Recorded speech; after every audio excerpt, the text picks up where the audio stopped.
आपके टेन्योर के दरमियान बहुत सारे ऐसे नाम आए जो दुनिया, भारत में ही नहीं दुनिया भर में उसकी चर्चा होती रही।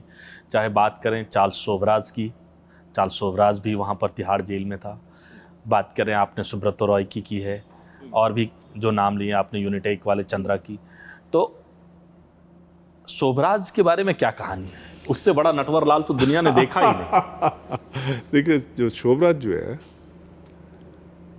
एक तो बहुत स्मार्ट बंदा था। मेरे साथ तो बहुत उसका एनकाउंटर हुआ है। बहुत स्मार्ट बंदा था। उसकी सोच इतनी आगे थी कि उसको पता था कि सिस्टम को किस तरीके से जो है कोलैप्स करना है, इस सिस्टम से किस तरीके से जो है फ़ायदा उठाना है। ये सब चीज़ उसको पता थी। इसके फादर जो थे वो तो थे बंगाली, होत चंद नाम था उनका, मुझे याद है अभी। और उनकी माँ जो है वियतनामी थे, और ये फ्रांस में जाके सेटल हुए। तो क्रॉस ब्रीड वैसे भी जो है बड़ी इंटेलिजेंट होती है। तो वो इतना इंटेलिजेंट बंदा था कि उसको ये पता होता था कि सपोज मैं सुनील गुप्ता की बात करूं, कि सुनील गुप्ता को क्या चाहिए। जो सुनील गुप्ता को चाहिए अगर वो कर सकता होगा, वो जेल में वो आपको प्रोवाइड करेगा। उसने ज़्यादातर स्टाफ को, जो सुपरवाइजरी स्टाफ था, उनको उसने अपने वश में किया हुआ था, अपने पेरोल पे रखा हुआ था, क्योंकि ये चाहता था कि, जानता था कि उनको क्या चीज़ चाहिए। अब क्या हुआ कि अभी मेरे को ज्वाइन किए हुए अभी 3 महीने हुए थे। सितंबर की बात है, मैंने मई में ज्वाइन किया था, 8 मई को मैंने ज्वाइन किया था। अभी 3 महीने हुए थे मुझे आए हुए।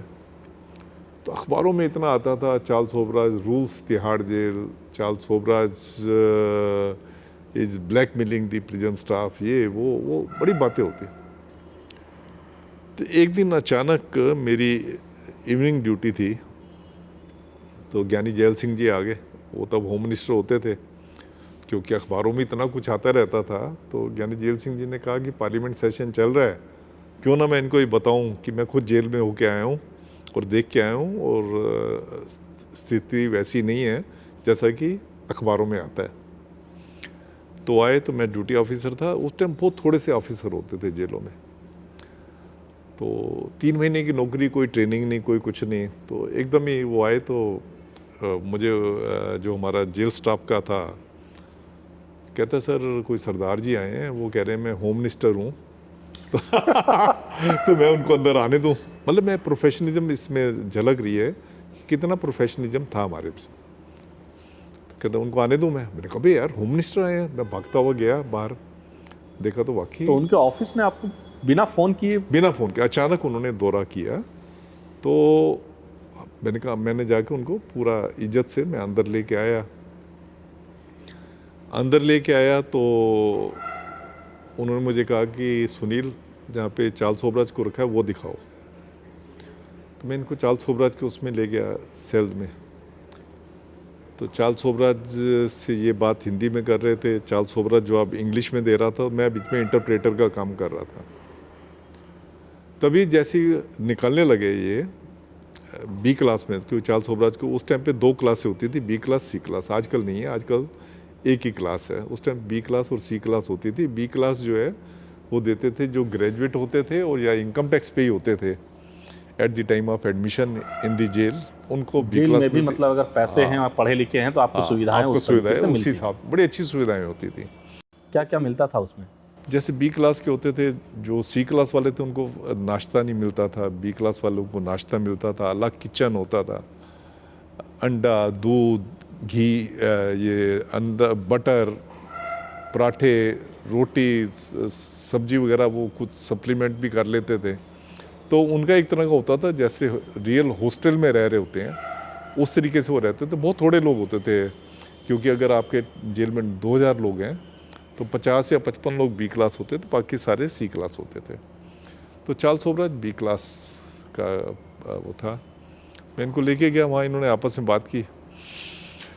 तो जब बातचीत करके निकल रहे थे, तो जो उस वार्ड से बाहर का गेट था, उससे जस्ट पहले कुछ 2-1 बड़े एक हैबिचुअल प्रिजनर थे जो कि ड्रग एडिक्ट थे, एक का नाम भज्जी था, एक का नाम दीनदयाल था, मुझे नाम भी याद है उनके। तो अंदर आ गए। तो अंदर आ गए, उन्होंने पहले कहना शुरू किया, चाचा नेहरू जिंदाबाद, चाचा नेहरू जिंदाबाद। मैं बड़ा खुश, ज्ञानी जी भी बड़े खुश कि यहाँ पे चाचा नेहरू की जिंदाबाद हो रही है जेल के अंदर।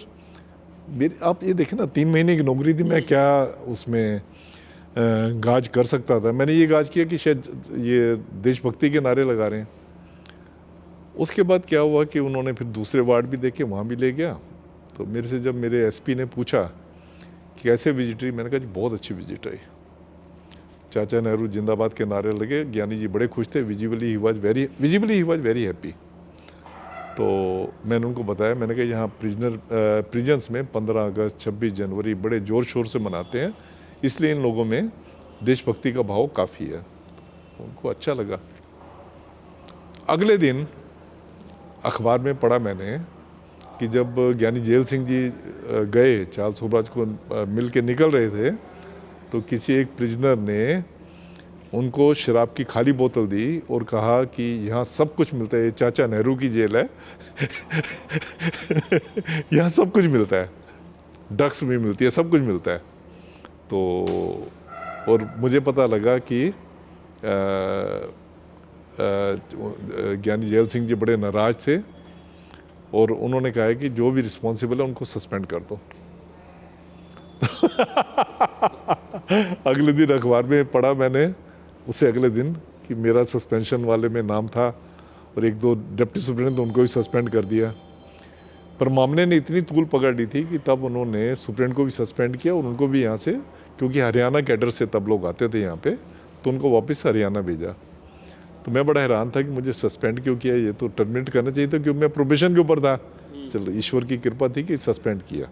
ये बात मैं आपको इसलिए बता रहा हूँ, हम बात कर रहे थे चार्ल्स सोबराज की। जब सस्पेंशन का आया तो चार्ल्स सोबराज अगले दिन मेरे पास आया, मैं जेल पे था। तो उसने मुझे आके कहा, do you require anything from me? मैंने कहा no thank you, I am having everything with God grace, I am totally flourished, everything is good with me, so I don't require anything from you. मतलब वो मेरे को, मतलब ये उसमें एक मानवता की बात कहें या क्या बात, दूसरी एक कंपैशन की बात करें, कि वो मेरे से पूछने आए कि मैं कुछ पैसे से आपकी हेल्प कर सकता हूँ। मतलब चोर के दिल में भी, नटवर लाल के दिल में भी एक वो थी। तो वो ना इंसानियत, हाँ, वो चीज़ पढ़ लेता था, उसको पता था, वो था कि औरत से कैसे बात करनी है, लड़की से कैसे बात करनी है, बूढ़े से कैसे बात करनी है, इसलिए उसको लेडी किलर भी कहते थे। उस टाइम पे लेडी जो बड़े बड़े नामी ग्रामी होती थी, जर्नलिस्ट आपके थे, नामी ग्रामी जर्नलिस्ट आते थे मिलने के लिए इसको, नामी ग्रामी डॉक्टर आते थे, नामी ग्रामी पीएचडी स्कॉलर इसको मिलने के लिए आते थे, नामी ग्रामी वकील इसको मिलने के लिए जेल में आते थे। और ख़ासकर जिस दिन लेडीज़ को मिलने आती थी, उस दिन इसकी रंगत ही अलग होती थी। क्योंकि मैं डिप्टी सुप्रिटेंडेंट था तो मेरे कमरे में मुलाकात होती थी, जब कोई लेडी मिलने आती थी तो टाई सूट वगैरह डाल के आता था ये। तो वो सोचने का उसका जो ढंग था वो हमसे काफ़ी आगे था, तभी उसने, देखें, नहीं तो वो वाले तरीके से कोई भाग सकता है जिस तरीके से भागा था। आपको पूरे वर्ल्ड में कहीं भी ये एग्जाम्पल नहीं मिला होगा कि आपने इतने स्टाफ को जो है ड्रग दे के बेहोश किया और भाग गए। तो चार्ल्स सोबराज की जो है, अच्छा दूसरा क्या था उसका, चार्ल्स सोबराज का, क्योंकि मेरे से आप अच्छी अच्छी बातें पूछ रहे हैं तो मैं अच्छी अच्छी बातें बता रहा हूँ आपको। चार्ल्स सोबराज जो है वो दिमाग का तेज होने की वजह से उसको ये पता होता था कि किसी गरीब आदमी की या पैसे वाले की कैसे हेल्प करनी है।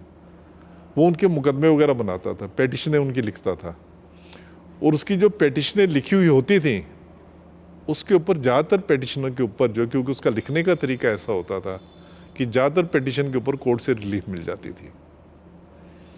जबकि मैंने 1983 में एक free legal aid cell start की थी। देखिए 83 में, अभी मेरे को 2 साल हुए थे जेल की नौकरी करते हुए। मैंने जब देखा कि जेल में 85% जो प्रिजनर हैं गरीब तबके के हैं। गरीब तबका मतलब जिनकी की साल की जो इनकम है 1 लाख रुपए से कम है, मतलब 8,000 रुपये महीना। तो मैंने उस टाइम पे लीगल एड का सोचा 83 में, और 87 में सेंट्रल गवर्नमेंट ने सोचा और उन्होंने लीगल सर्विसेज एक्ट बना के ये कंपलसरी कर दिया कि हर एक जेल में लीगल एड सेल होगी। तो लीगल एड सेल में मेरे पास वकील आते थे बाहर से, जो प्रिजनर होते थे उनको वकीलों पे, जो सरकारी वकील आते थे उनके ऊपर विश्वास नहीं होता था, उनको चार्ल्स सोबराज के ऊपर ज़्यादा विश्वास होता था। एक और बात, लास्ट बात, आप देखें, अगर आप चार्ल्स सोबराज को कहो, जितनी भी ह्यूमन राइट्स की जजमेंट हुई हैं जिसमें कि सुप्रीम कोर्ट ने कहा है कि जेल रिफॉर्म होने चाहिए, वो या तो चार्ल्स सोबराज की पेटिशन पे हुई हैं, या सुनील बत्रा की हुई हैं, या प्रेम शंकर शुक्ला, मतलब जो कि अपने में एक हैबिचुअल ऑफेंडर होते थे, इनकी पेटिशनों के ऊपर ही जो है ये सुप्रीम कोर्ट ने डायरेक्शन पास किया। अच्छा, एक जेल में कवायद है कि जैसे कोई जाता है कैदी या फिर अंडर ट्रायल कोई भी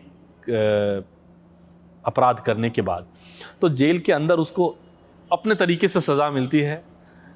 अगर कोई रेप करके गया है तो उसके साथ अलग तरीके का ट्रीटमेंट होता है, कोई हत्या करके गया है तो उसके साथ अलग तरीके का ट्रीटमेंट करके होता है, कुछ छोटे मोटे अपराध में गया है तो उसके साथ अलग तरीके का ट्रीटमेंट होता है। सोबराज के साथ ऐसा कुछ हुआ?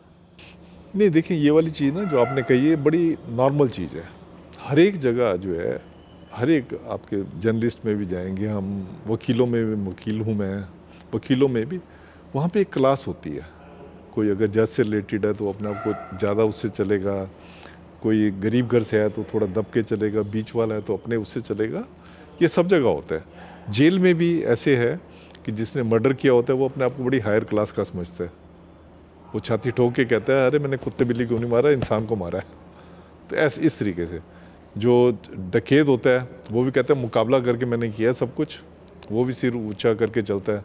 मर्डर वाला सबसे ऊंचा सिर करके चलता है, डकैत थोड़ा सा नीचे होता है, सबसे नीचे होता है रेपिस्ट। क्योंकि रेपिस्ट को कोई भी अच्छा नहीं समझता। जो दूसरे प्रिजनर होते हैं वो कहते हैं, यार हमारी भी तो माँ बहन बेटी हैं, इस साले ने उनके साथ इतना गलत काम किया है, तो उसको कोई अच्छा नहीं समझता। पर रेपिस्ट जो होते हैं ये अपना काम करके अपने आप को सिद्ध कर ले, बात दूसरी होती है। मैंने क्योंकि देखा है कि रेपिस्ट का दिमाग तेज होता है। इनका क्या होता है कि दिमाग तेज होते हैं, इनसे आपने कोई पेटिशन वगैरह बनवानी है, कोई वो जवाब वगैरह लिखवाना है, तो बड़ी अच्छी से इनकी ड्राफ्टिंग पावर वगैरह अच्छी होती है। चार्ल्स सोबराज जो इसको बिकनी किलर कहते थे, इसको बिकनी किलर इसलिए कहते थे कि इसका जो है गोवा में ऑपरेशन एरिया होता था, वहाँ पे ये पहले जो है फॉरेन औरतों के साथ, लड़कियों के साथ दोस्ती करता था। क्योंकि पटाने में तो एकदम था ही, पर्सनैलिटी इसकी ठाठा वो अच्छी थी, पहले उनसे दोस्ती करता था, दोस्ती करके फिर उनको डिनर पे इनवाइट करता था, डिनर पे इनवाइट करके उनको बेहोशी की कोई चीज़ दवा मिला देता था, उसमें वो बेहोश हो जाती थी। तो पहला काम तो ये करता था लूटने का, उनकी जो भी वैल्यूएबल चीज़ें होती थी उसको लूट लेता था।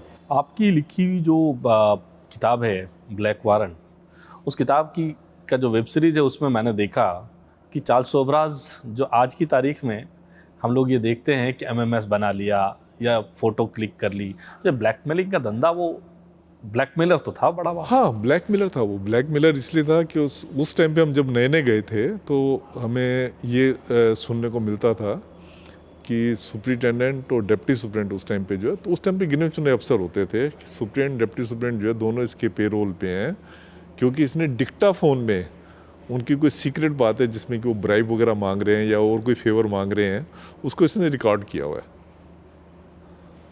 तो ब्लैकमेलर ये बहुत एक्सटॉर्शनिस्ट था, ब्लैकमेलर था। हर एक आदमी में पॉजिटिविटी भी होती है, नेगेटिविटी भी होती है। तो डिक्टाफोन ये क्या है? डिक्टाफोन मतलब टेप रिकॉर्डर टाइप होता था, छोटा सा होता था कि जैसे हम बात कर रहे हैं आपस में, तो वो सब चीज़ जैसे रिकॉर्ड हो रही है, तो ऐसे उसमें जो है डिक्टाफोन में इसने रिकॉर्ड करके रखा हुआ था। आपको और इसकी बात बताता हूँ। उस टाइम पे जो दिल्ली के ऊपर जो जेल मैनुअल अप्लाई होता था, पंजाब जेल मैनुअल अप्लाई होता था। पंजाब जेल मैनुअल ढूंढने पे नहीं मिलता था, कहते थे कि एक कॉपी उसकी सुप्रीम जेल के पास है और एक कॉपी चार्ल्स सोबराज के पास है, दो के पास है। तो इसीलिए रूल्स में क्या लिखा हुआ है हमें पता ही नहीं होता था, हमें चार्ल्स सोबराज के पास जाना पड़ता था, भैया बताए ये पिटीशन लगी है, इसका जवाब में कौन सा रूल कोट करें, तो ये मैं बताता था ये रूल कोट करो। जेल उसके के बाद अधिकारियों को भी चार्ल्स के पास जाके पूछना पड़ता है। तो उसके बाद जो है जाके जो रूल्स वगैरह ये बताता था। उसके बाद ये कोई मेरे ख्याल 84 या 85 में सुप्रीम कोर्ट को जब ये वाली बात पता लगी कि यहाँ जेल मैनुअल या तो चार्ल्स सोबराज के पास है या सुप्रीम के पास है, तो उन्होंने डायरेक्शन दी कि आप अभी जाके 100 कापियाँ जेल मैनुअल की करो और ये कापियाँ जो है आप सभी अफसर को दो, जो भी पढ़ सकते हैं उनको दो, लाइब्रेरी में रखो और सभी कोर्ट कम्प्लेक्स में दो, क्योंकि कोर्ट कम्प्लेक्स में भी जेल मैनुअल नहीं होता था। तो सुप्रीम कोर्ट के डायरेक्शन के बाद मैं खुद ही गया था कनॉट प्लेस से कोहली प्रिंटर से जाके 100 कापियाँ करवाई और जाके उसको बांटा।